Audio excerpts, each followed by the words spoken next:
나는 영원히 거하느니라. 아멘. 네, 오늘은 요한일서 7번째 시간입니다. 모든 그리스도인들은 지위나 능력 면에서 동일하지 않습니다. 이 명제로 오늘 좀 말씀을 전하려고 해요. 이 말을 두 가지로 이해해 볼 수가 있는데요. 첫 번째로는 신체적인 발달 단계로 볼 수가 있고, 두 번째로는 영적인 발달 단계로 이해해 볼 수가 있습니다. 먼저는 신체적 발달 단계로 보게 되면 영아기라고 하는 게 있어요. 그래서 이제 요 발달 단계, 인간이 어떻게 성장하느냐에 대한 발달 단계를 나눈 학자들 중에서 대표적인 학자가 지그문트 프로이드 또는 에리크 프롬이나 또 에릭슨 이런 사람들이 이제 인간의 성장 발달 단계를 나누게 되는데요. 그 사람들이 나눈 단계를 이렇게 보게 되면 신체적으로 태어나서 18개월까지가 영아기, 그 다음에 2살에서 4세까지가 유아기, 4세에서 6세까지가 아동기, 12세에서 19세까지가 청소년기, 19세에서 29세까지가 청년기, 그 다음에 30세에서 64세까지가 성인기, 65세부터가 바로 이 노년기입니다. 마지막 길을 이제 달려가는 거죠. 이 신체적인 발달 단계 안에 있는 그리스도인들을 생각해 봅시다. 이해하는 논리나 능력이 똑같을까요? 틀릴까요? 자, 제가 그리스도인인데 제가 지금 어느 길을 달려가고 있는 거죠? 30세부터 64세까지니까 성인기에 속한 그리스도인입니다. 자, 그럼 우리 아이가 태어났어요. 이제 한 살을 먹고 우리나라 같은 경우에는 바로 태어나니까 이 한 살이다. 그러면 이제 어느 기죠? 영아기죠. 그럼 영아기인 이 아이도 어떻죠? 그리스도인이죠. 그럼 영아기의 그리스도인과 성인기의 그리스도인들의 논리나 능력이나 생각이 많이 다르다. 이 부분을 지금 이제 말씀을 드리는 거예요.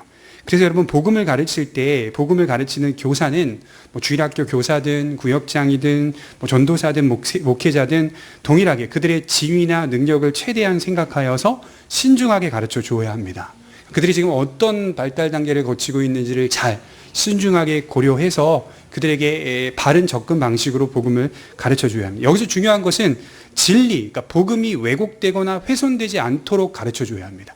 그들의 수준과 눈높이에 맞춰서 가르쳐 줘야 되기는 하지만, 우리가 때로는 어떤 사람에게 쉽게 설명하다 보면 뭐가 왜곡이 되겠까요?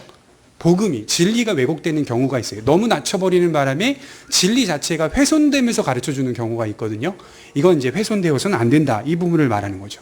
두 번째로 우리가 생각해 볼 수 있는 것은 바로 영적인 발달 단계가 있습니다. 신체적인 발달 단계가 있는 것처럼 신앙생활이라고 하는 건 영적 단계가 있습니다. 마치 신체적 발달 단계와 같이 영적인 발달 단계도 이와 흡사한데, 신앙의 영아기가 있어요. 이제 딱 출발하는 신앙의 출생기가 있어요. 그리고 신앙의 유아기, 신앙의 아동기, 신앙의 청소년기, 신앙의 청년기, 신앙의 노년기 등 이처럼 신앙이라고 하는 것이 자라간다는 특징을 가지는 겁니다. 지금 제가 말씀드리는 이 두 가지 측면 속에서 한 가지 매우 중요한 사실이 있다면, 복음의 가르침은 내가 지금 어떤 단계에 있든지 상관없이 동일해야 된다. 가르치고자 하는 내용은 흔들림 없이 동일해야 된다. 진리에 대한 가르침은 어떤 시기에 있든지 공통적인 가르침으로 주어져야 하고, 그것에 상응하는 복종이 요구된다는 겁니다. 그러니 영아기에 있어도 복음은 공통적으로 가르쳐 주어야 하고, 그에 따른 상응하는 복종이 영아기에도 있어야 되는 거죠. 물론 영아기는 이제 순종하고 복종하고자 하는 그것이 이제 없기 때문에 우리가 이제 그걸 지나갈 수는 있겠지만, 어찌됐든 진리가 전파되면 동시에 복종도 같이 사람들에게 반응으로 다가온다는 사실을 볼 수가 있는 것입니다. 자, 그렇다면 먼저 공통적인 가르침이라고 하는 게 뭔지를 좀 살펴봅시다. 12절에 보면 이렇게 지금 이제 각 세대별로 나눠가지고 요한이 설명하고 있어요. 자녀들아, 내가 너희에게 쓰는 것은 너희 죄가 그의 이름으로 말미암아 사함을 받았다. 자, 예수님의 이름으로 죄 사함을 받았다는 것을 자녀들아 라고 하는 이 시기에 던져주고 있습니다. 그 다음에 13절에 아비들아 라고 해서 내가 너희에게 쓰는 것은 너희가 태초부터 계신 이를 알았고, 청년들아, 내가 너희에게 쓰는 것은 너희가 악한 자를 이기었습니다. 두 가지가 발견되죠. 첫 번째로 아비들에게는 태초부터 계신 하나님을 아는 지식이 있었다, 이렇게 말하고, 또 하나는 너희가 악한 자를 이겼다라고 하는 승리할 수 있는 근거가 있다, 청년들에게 전하고 있는 것이죠. 그리고 14절에 아이들아 내가 너희에게 쓴 것은 너희가 아버지를 알았고 아비들아 내가 너희에게 쓴 것은 너희가 태초부터 계신 이를 알았으며 청년들아 내가 너희에게 쓴 것은 너희가 강하고 하나님의 말씀이 너희 안에 거하시며 너희가 흉악한 자를 이기었습니다. 똑같습니다. 하나님을 아는 지식이 나오죠. 아버지를 알았으니까 하나님의 말씀이 거했다 이렇게 표현하고 있어요. 하나님의 말씀이 너희 안에 거하시며 그리고 또 하나는 너희가 흉악한 자를 이겼다 라고 하니까 하나님을 아는 지식, 하나님의 말씀이 거함, 승리하는 인생 이거를 이제 강조하고 있는 거죠. 그래서 자칫 요한일서를 읽어보면 이런 말씀들을 보게 되면 이게 뒤죽박죽같이 느껴지는 경우가 많이 있단 말이죠. 뭐 자녀들, 아비들, 청년들, 아이들 막 이렇게 막 뒤죽박죽으로. 근데 이 말씀을 자세히 들여다보면 그 가르쳐주고 있는 복음의 내용은 똑같다. 복음의 내용은 똑같다. 그 전달을 받고 있는 세대는 다를 수 있겠지만 가르침을 받고 있는 복음의 내용은 공통된 가르침을 받고 있다. 이 얘기를 지금 요한이 하고 있는 겁니다. 특정한 계층을 지목해서 말씀한다기보다도 교회 안에 선포된 복음이 모든 계층 속에 적용된다는 사실인데 복음이 이처럼 모든 계층 속에 가르쳐져야 하고 적용될 수 있다는 사실입니다. 가르치는 방법에 있어서는 주의를 기울여야 하지만 가르침의 내용에 있어서는 동일해야 합니다. 이것이 공통된 가르침을 강조하는 내용입니다. 자, 그리고 두 번째로는 이에 상응하는 복종이 나와야 합니다. 그러니까 여러분 아셔야 되는 것은 가르침이라고 하는 것은 복종과 같이 갑니다. 세상도 마찬가지죠. 학교에서 무언가를 배운다는 것은 무언가를 실천하기 위해 배우는 거죠. 학교 생활이 그렇잖아요. 근데 실천을 좀 뜨문뜨문하더라도 배운다는 것은 그것을 적용할 수 있는 현장이 있다는 것이고 적용할 수 있는 삶이 우리의 앞에 놓여 있다는 거거든요. 그래서 복음을 배운다는 것은 신앙 고백을 한다는 것은 물론 우리 먼저 마음의 자리를 잡아야 될 아주 중요한 문제이지만 동시에 하나님은 우리에게 자꾸 이에 상응하는 복종을 요구하고 있어요. 하나님께서. 그래서 성경 전체가 한 문장으로 이렇게 말할 수 있다고 그랬죠. 나는 너희의 하나님이요 너희는 나의 백성이라. 내가 거룩하니 너희는 거룩하라. 이게 이제 성경 전체의 핵심 요약이거든요. 하나님이 너희의 하나님이 될 테니까 조건적으로 너희는 또 내 백성이 되어야 한다. 이렇게 말씀을 하는 게 성경의 가르침 아니겠습니까?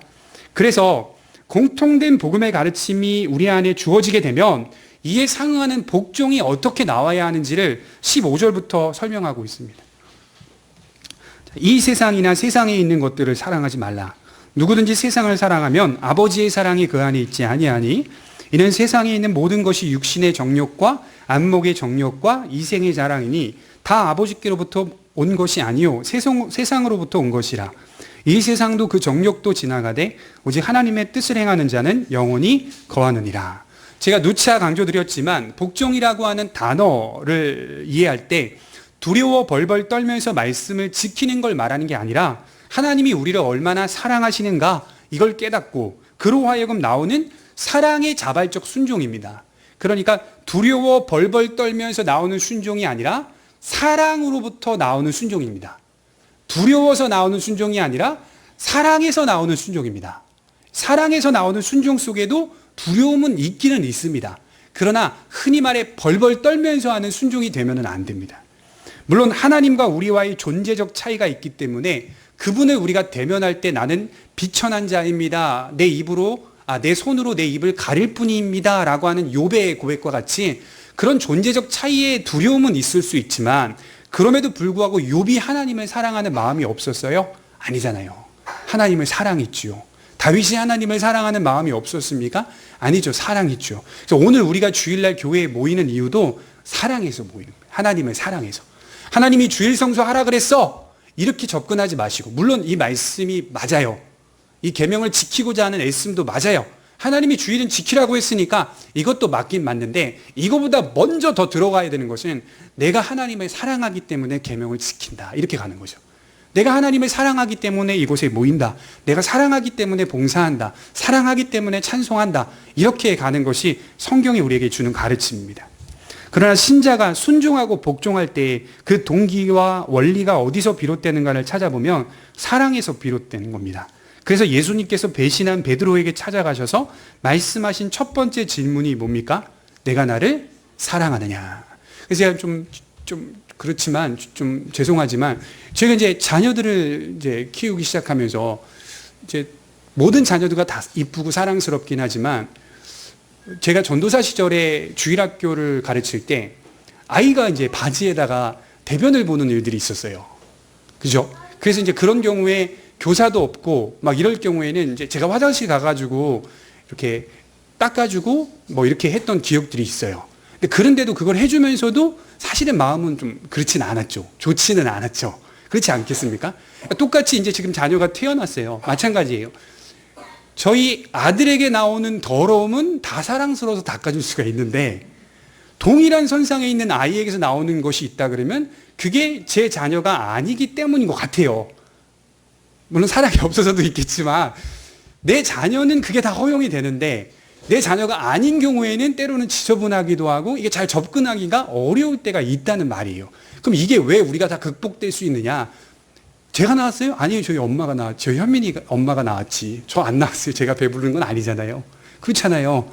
그런데도 불구하고 내 자식이라는 이유 하나만으로 여러 가지 부정하고 더러운 것들을 다 감싸고 덮어주는 걸 보게 되면 이게 왜 가능하냐라고 보면 사랑 때문에, 사랑하니까. 그렇지 않겠어요? 그러나 다른 집 자식들 같은 경우에는 할 수는 있겠죠, 행동은. 그러나 그것이 우리 자식을 대하는 것만큼은 가지는 못하는 게 모든 사람들이 공통적으로 공감하는 거 아니겠습니까? 저만 그런 건 아니잖아요. 그죠? 다 그런 걸 거예요. 사랑에서 비롯되는 것들은 이렇게 초월적인 힘을 발휘할 수가 있고 뛰어넘을 수 있는 실천적인 적용이 가능하다는 거죠. 그래서 때로는 제가 지금 이렇게 말씀을 드렸지만 은혜가 충만하고 성령이 충만할 때 정말 하나님의 사랑으로 만족함을 누릴 때에는 마찬가지로 제 자녀를 사랑하는 것처럼 다른 아이의 더러움도 씻겨주는데 전혀 부담감이 없겠죠. 그러나 때로는 일반적으로 우리가 신앙생활을 하면서 이 바이오 리듬이라고 해가지고 신앙이 충만하지 않을 때가 많이 있잖아요. 그럴 때는 이게 쉽지가 않은 거예요. 다른 자녀에게 사랑을 베푼다는 게. 제일 중요한 건 바로 어디서 비롯되는가 이 얘기를 하는 거죠. 자, 예수님께서 디베라 바닷가에서 거닐고 있는 베드로에게 찾아오셔서 제일 먼저 하신 질문이 뭐죠? 내가 나를 사랑하느냐. 그 전의 이야기가 예수님을 배신한 사건이잖아요. 배신하고 나서 예수님이 이제 부활하시고 찾아오셔서 첫 번째 던진 질문이 내가 나를 사랑하느냐. 자, 그리스도인들에게도 마찬가지입니다. 우리가 신앙이 떨어지고 우리가 여러 가지 하나님 앞에서 낙심이 되고 그럴 때마다 우리 자신을 점검할 수 있는 방법은 하나예요. 내가 하나님을 사랑하고 있는가? 내가 그분을 나의 아버지로 모시고 있는가? 사랑하는가? 이걸 점검하시면 돼요. 공통된 가르침을 들은 모든 세대는 어떻게 반응해야 합니까? 사랑으로 반응해야 되는데 이게 아주 간단합니다. 15절에서 17절 말씀이 말하고 있듯이 이 세상을 사랑하지 않는 것으로 반응해야 됩니다. 그러니까 내가 하나님을 사랑하고 있다라고 하는 복종이 어떻게 나타나야 되죠? 세상을 사랑하지 않는 것으로 나타나야 됩니다. 간단해요. 유아기, 아동기, 청소년기, 성인기, 노년기. 자, 제가 오늘 아이들한테 말씀을 가르쳤어요. 이제 5세, 6세, 너희들이 이렇게 하나님은 거룩한 것을 좋아하시고 더러운 걸 안 좋아해. 이렇게 말씀을 가르쳤어요. 가르쳤으면 그 아이들은 그 아이들의 시기 안에서 세상을 사랑하지 않는 순종을 해야 되는 거예요. 그 아이들의 시기에서. 뭐 욕심을 많이 내지 않는다거나 또 지금 부모님으로부터 받은 장난감으로 충족하고 만족할 수 있는 삶을 산다거나 이렇게 그 시기마다 다 각각 세상을 사랑하지 않는 것으로 복종해야 된다고 지금 말씀을 하는 거예요. 이게 다 가능한 말씀입니다. 유아기, 아동기, 청소년기, 성인기, 노년기 모든 세대들은 복음을 듣고 세상을 사랑하지 않는 것으로 반응해야 합니다. 왜 이렇게 요한이 기록했는가 제가 가만히 봤더니 세상 사랑이라고 하는 것이 이 모든 것을 다 덮고 있기 때문입니다. 인간의 삶에. 그러니까 세상을 사랑하지 않는 것 이렇게 표현하는 건 결국 하나님의 말씀대로 계명을 지키며 사는 것으로 들어오기 때문에 아주 큰 틀로 이렇게 대표적으로 말해주고 있는 겁니다. 자, 이 세상을 사랑하면 요한식 표현대로 쓰자면 첫 번째 하나님을 사랑할 수 없습니다. 그러니까 세상을 사랑하는 사람은 하나님을 사랑하는 게 덜하게 됩니다. 점점 줄어들게 됩니다. 그리고 세상적 사랑이나 욕망은 하나님에게서 오지 않는다는 겁니다. 그러니까 여러분 이제 세상을 막 사랑하고 있어요. 그건 하나님으로부터 오는 게 아니야. 이렇게 멈출 수가 있는 거죠. 세상 사랑이 증가하면 증가할수록 그건 하나님으로부터 오는 게 아니라는 것을 간과하고 있는 거예요. 그러니 세상을 사랑할수록 하나님 사랑과는 거리가 멀어진다는 겁니다. 그래서 기독교 신학자가 이런 말을 했어요. 인간의 마음은 좁음으로 두 가지 사랑 모두를 지닐 공간이 없다. 이렇게 말을 했어요. 인간은 항상 마음이 좁아요. 좁기 때문에 두 가지를 같이 안고 살기에는 쉽지 않은 거예요. 좁아요, 공간이. 우리가 복음을 듣고 이와 같은 모습으로 반응하는지 살피면 됩니다. 우리 아이들이 이와 같은 모습으로 자라고 성장하는지 살피면서 양육해야 하는 겁니다. 세상을 사랑하는가? 하나님을 사랑하는가? 그러니까 우리는 날마다 이 질문을 해야 합니다. 그렇다면 세상을 사랑한다는 것은 구체적으로 뭐냐? 본문은 16절부터 이렇게 말하고 있어요. 육신의 정욕과 안목의 정욕과 이생의 자랑. 자, 여기에 가까워지면 질수록 세상을 사랑하는 겁니다. 자, 육신의 정욕은 뭐죠? 일반적으로 향락과 쾌락을 의미합니다. 향락과 쾌락. 초대교회 당시에 이단 중에 이 쾌락주의자들이 있었습니다. 금욕주의자들 이렇게 표현하기도 하고요. 또 영지주의자들 속에 또 이렇게 한 분파가 있었습니다.